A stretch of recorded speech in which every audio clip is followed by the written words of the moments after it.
Perkenalkan, nama saya Agus Susanto.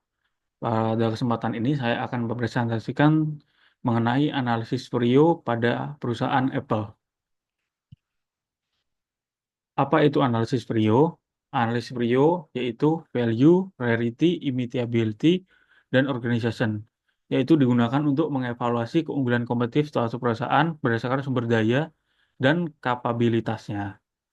Nah, yang pertama value atau nilai itu apakah sumber daya yang memberikan nilai bagi perusahaan.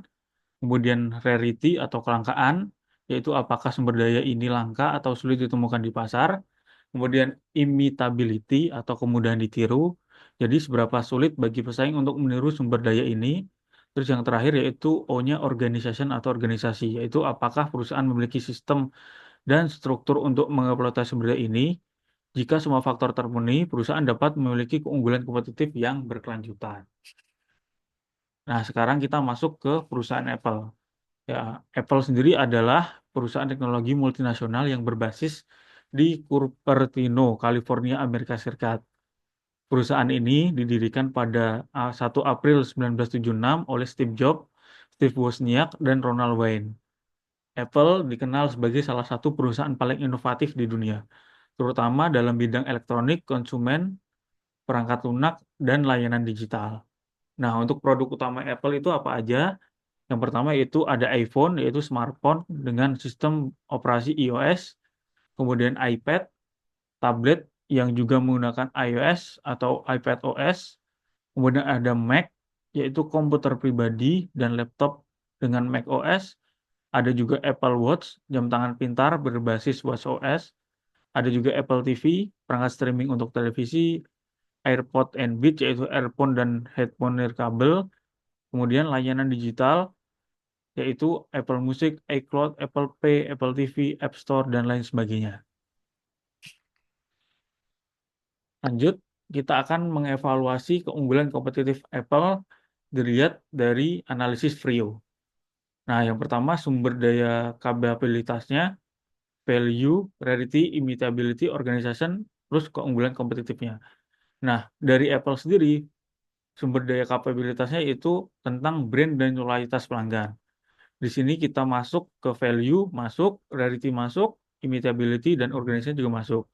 Nah, keunggulan dari brand dan loyalitas pelanggan sendiri yaitu yang kompetitif yaitu sustain competitive advantage. Kemudian juga sama ekosistem, produk dan layanan di value, rarity, immutability, organization masuk semua. Kemudian di inovasi dan desain produk yaitu di value, rarity masuk, di immutability-nya dia nggak masuk, terus di organisasinya juga masuk. Kemudian di rantai pasokan global, dia di sama dengan yang di atas. Kemudian di teknologi dan harga paten juga sama yang di atas. Kemudian yang terakhir, tim manajemen dan kepemimpinannya, dia masuk di value, rarity, immutability, dan organization juga. Nah, penjelasannya sebagai berikut. Yang pertama itu brand dan loyalitas pelanggan. Apple sendiri memiliki basis pelanggan yang kuat dan merek yang sangat dikenal. Terus Apple juga sulit ditiru oleh pesaing karena pengalaman pelanggannya unik. Kemudian Apple juga punya eksklusivitas tersendiri. Jadi kalau kata orang-orang sekarang itu kalau misal orang pakai perangkat Apple itu pasti orang kaya. Kemudian dari dari semua dari semua hal itu tadi keunggulan yang bisa diambil yaitu berkelanjutan, yaitu Swisten Competitive Advantage. Nah, karena dia brand dan loyalitas pelanggannya itu sangat kuat, jadi keunggulannya akan berkelanjutan. Next yaitu terkait dengan ekosistem produk dan layanan. Nah, dari Apple sendiri itu dia integrasinya itu kuat antara iPhone, iPad, Mac, dan layanan seperti iCloud, App Store, dan lain-lain. Nah, tadi yang saya bilang seperti eksklusivitas dari iPhone sendiri, Apple, sorry, mereka itu bisa saling terintegrasi satu sama lain.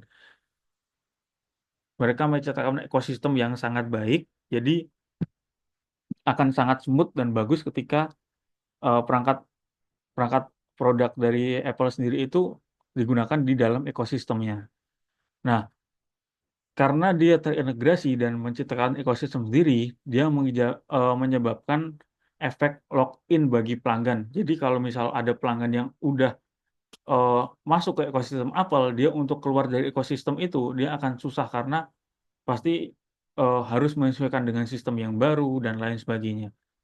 Nah, karena ekosistem dan produk layanannya ini dia terintegrasi kuat, maka bisa menyebabkan keunggulan yang tadi yaitu sustain kompetitif yaitu berkelanjutan. Next, selanjutnya itu terkait dengan inovasi dan desain produk dari Apple. Apple dikenal dengan desain produk yang inovatif dan premium. Jadi seperti yang saya bilang tadi, kalau misal Apple itu brand premium yang orang menganggap kalau misal memakai barang Apple itu sebagai orang kaya atau orang mampu lah gitu.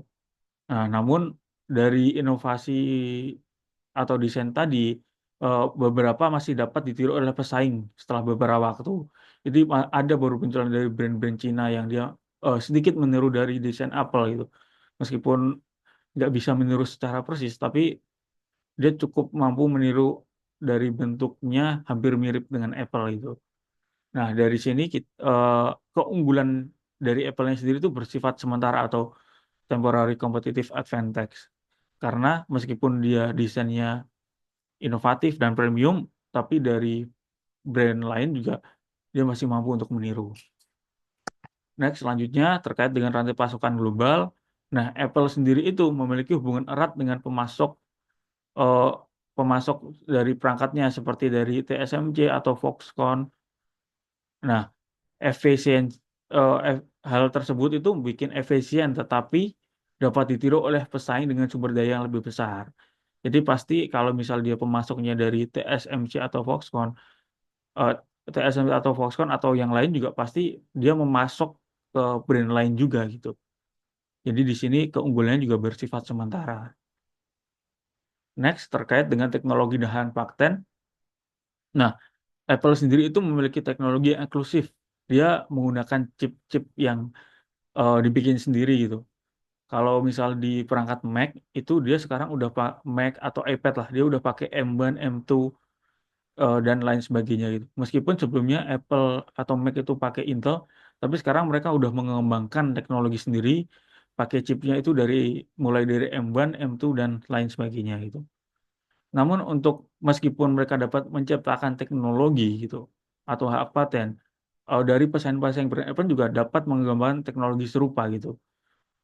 Sekarang kalau misal kayak yang dulu dibanggain dari Apple dia dari Face ID maupun sidik jari gitu.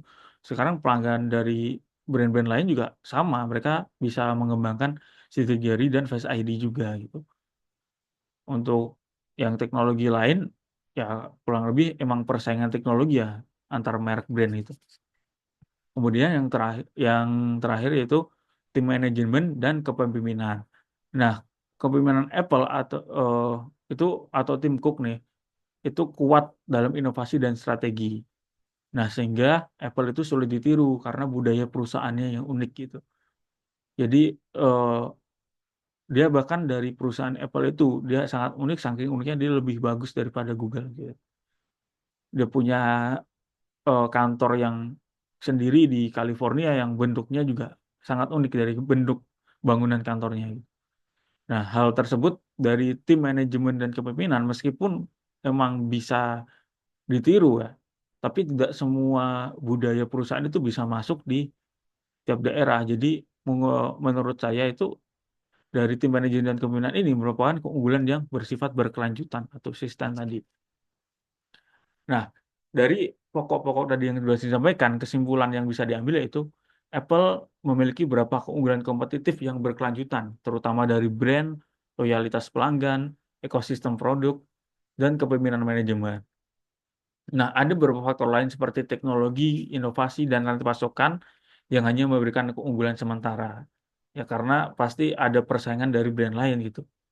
Kemudian, strategi-strategi yang diambil oleh Apple yaitu dia terus memperkuat ekosistem produk dan layanan, ah, terus mempertahankan inovasi dan diferensiasi produk, terus mengolah rantai pasokan secara efisien. Nah, kalau kalau ada tagline dari Apple itu, dia Apple itu nggak pernah membandingkan produknya dengan produk lain. Dia ketika promosi, dia itu membandingkan produk yang baru dikeluarkan dengan produk yang sebelumnya gitu. Jadi ibaratnya emang apple to apple gitu. Bukan ketika dia membandingkan produknya itu dengan produk dari brand lain.